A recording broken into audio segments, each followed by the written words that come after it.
This is One-on-One.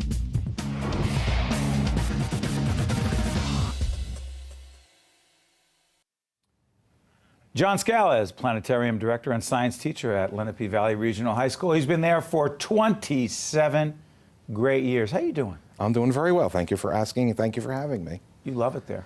Absolutely. I don't go to work. Never have, not in 27 years. Is that right? Absolutely.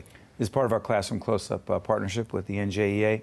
About to see a video of John and his folks doing some great work. You got this planetarium there, 53-seat planetarium. Correct. Since 1987, it's been going around. I said that you had 63,000 visitors. You said, no, it's 64,000. As of the close of the current school year, yeah. Why don't we do this? Let's take a look at the video that tells the story. Then we'll come back and you'll talk more. This is from the classroom, the great Classroom Close-Up series celebrating, Jackie, right, 20 years they just celebrated? They're in their 21st year. Emmy Award-winning, terrific series. And we'll come back and talk to John right after this. Classroom Close-Up.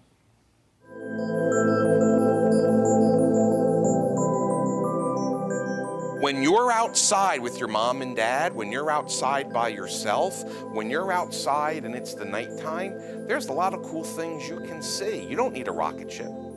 You don't need to be an astronaut. You don't need to be a grown-up. You could do it all by yourself tonight. And that's what Penny's going to show us now, what the nighttime sky will look like. Penny is the nickname that Planetarium Director John Scala uses to refer to this projector that helps him explain the universe to thousands of students each year. A planetarium is a special kind of auditorium and movie theater, but instead of projecting a movie, we project the night sky. The ceiling of a planetarium is dome-shaped, like a cereal bowl turned upside down over your head.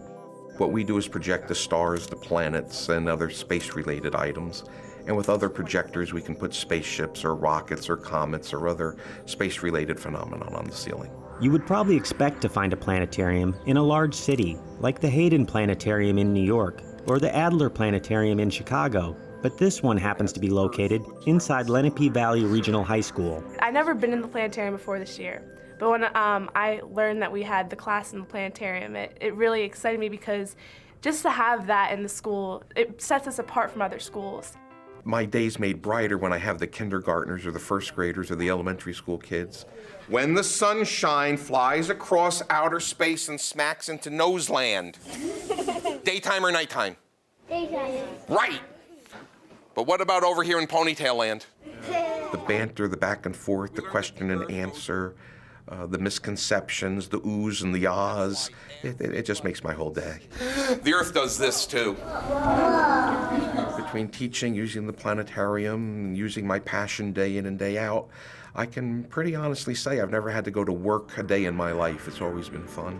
During his 27 years as Planetarium Director, Scala has inspired many students to pursue studies in astronomy and other sciences. What interests me the most about astronomy is just the fact that it never ends. There's like always something else you can learn, and you can never know everything about it, and that fascinates me. A textbook can be a wonderful thing. A fantastic teacher can be a wonderful thing. But a chalk or a marker or a costume only takes you so far.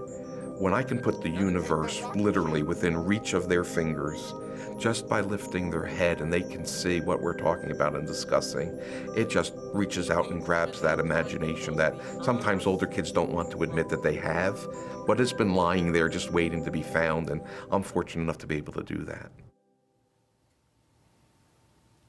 You looking out into space when you see that? What are you feeling?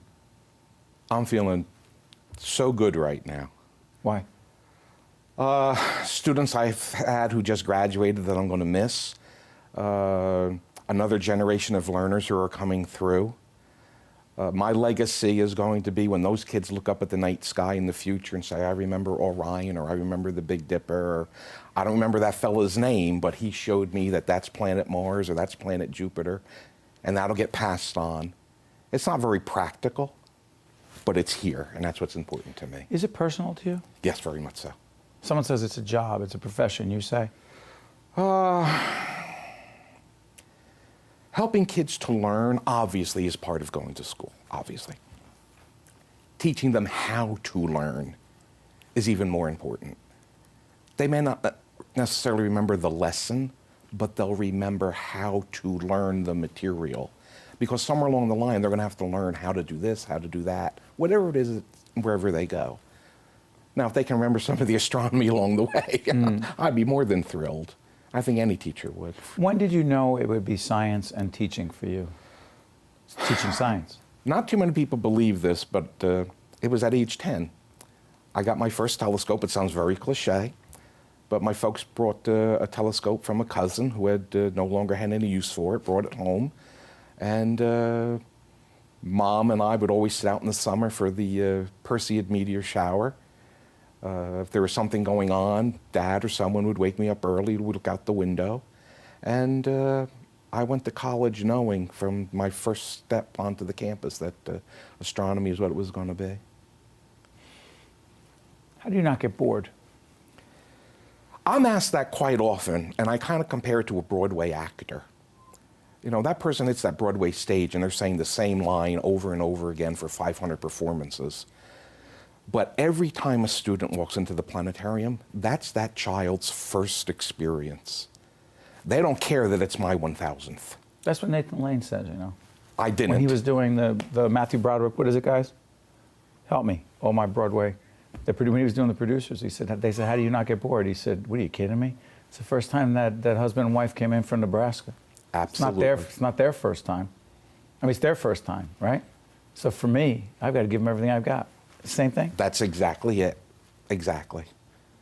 Same thing. Same thing. You give them, what about if you're tired, you've done the same lesson plan for how many years, you got to give them everything.